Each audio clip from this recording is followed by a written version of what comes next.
brought to you by V-Guard, co-powered by Sensodyne O Bhimal বলো কথা Keshari. Associate sponsor Ultratech Cement।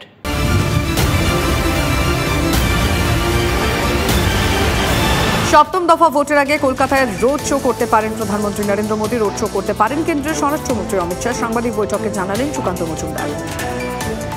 এতদিন বাংলায় তৃণমূলের দুর্জয় ঘাঁটি ছিল দক্ষিণ কলকাতা, এখন তৃণমূলের দুর্জয় ঘাঁটি নাম ডায়মন্ড হারবার। নিজের নির্বাচনী কেন্দ্রে রোড শো শেষে হুঙ্কার অভিষেক বন্দ্যোপাধ্যায়।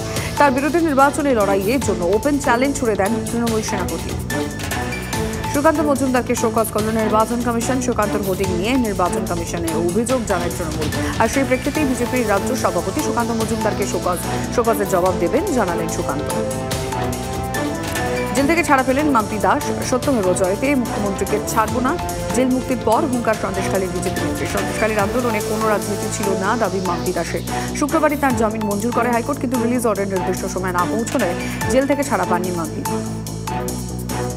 শিক্ষক নিয়োগ দুর্নীতিতে জর্জরিত রাজ্য। এবার রাজ্য স্ক্যানারে কর্মরত সব শিক্ষকের তথ্য যাচাই করে রিপোর্ট পেশের নির্দেশ। 7 জুনের মধ্যে শিক্ষকদের নিয়োগ সংক্রান্ত সব নথি দেবেন ডিআইরা।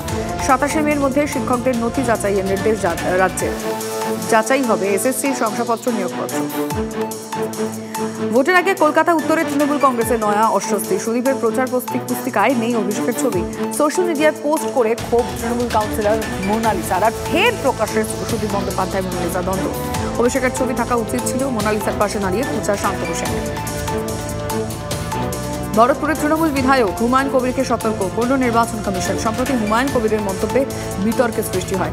এরপর হুমায়ুন কবিরকে শোকজ করে কমিশন। তৃণমূল বিধায়কের উত্তরে সন্তুষ্ট নয় কমিশন। এরপরই হুমায়ুন কবিরকে সতর্ক করল। উস্কানিমূলক মন্তব্য করা থেকে বিব্রত থাকতে হবে নির্দেশ কমিশন। দিল্লি মহিলা কমিশনের প্রাক্তন চেয়ারপারসন স্বাতি মালিওয়ালকে হেনস্থার অভিযোগ গোপন গ্রেফতার করা হয়েছে অরবিন্দ কেজরিওয়ালের প্রাক্তন আত্মসহায়ক বিভব কুমার। স্বাতির এফআইআরের পর শুক্রবার তাকে নিয়ে কেজরির বাড়িতে যায় দিল্লি পুলিশ, আর সেখানে গোটা ঘটনার পুনর্নির্মাণ করে দিল্লি পুলিশ। আপ সাংসদের স্বাতি মালিওয়ালের বিদ্রোহের অভিযোগ নস্যাৎ করতে আপের হাতিয়ার একের পর এক সিসিটিভি ফুটেজ সামনে। আগেই কেজরির বাড়ির ভিতরে সিসিটিভি সামনে আসে। আজ এই ফুটেজ বিকৃত করা হয়েছে বলে দাবি করেন স্বাতি। এবার কেজরির বাড়ির বাইরের সিসিটিভি ফুটেজ প্রকাশ্যে আসতে নতুন করে চাপা দিল। স্বাতি মালিওয়ালের শরীরে 2 জায়গায় ক্ষতচিহ্ন, এমনটাই বলছে আপ সাংসদের মেডিকেল রিপোর্ট। গত সোমবার দিল্লির মুখ্যমন্ত্রী অরবিন্দ কেজরিওয়ালের ব্যক্তিগত সচিব বিভব কুমারের বিরুদ্ধে নিগ্রহের অভিযোগ করেছে। শুক্রবার মেডিকেল পরীক্ষা হয় এমসে। আজ তাতে বলা হচ্ছে স্বাতির বাঁ পায়ের বুড়ো আঙুল আর ডান গালের ক্ষতচিহ্ন মিলেছে।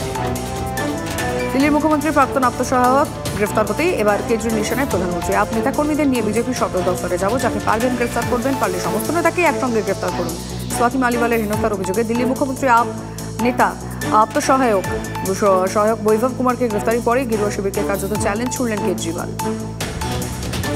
মোদীর বিরুদ্ধে উস্কানিমূলক মন্তব্যের অভিযোগ কমিশনের দৃষ্টি আকর্ষণ মল্লিকার্জুন খার্গের। উত্তরপ্রদেশের এক জনসভা থেকে প্রধানমন্ত্রী দাবি করেন বিরোধীরা ক্ষমতায় এলে কংগ্রেস ও সমাজবাদী পার্টি রাম মন্দিরের বুলডোজার চালাবে। প্রধানমন্ত্রী এমন কথা বলে মানুষকে উস্কানি দিচ্ছেন, তার বিরুদ্ধে ব্যবস্থা নেওয়ার জন্য নির্বাচন কমিশনে আবেদন খার্গের।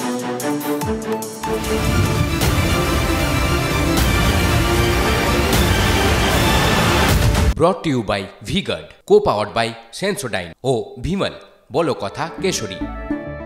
Associate sponsor Ultratech Cement।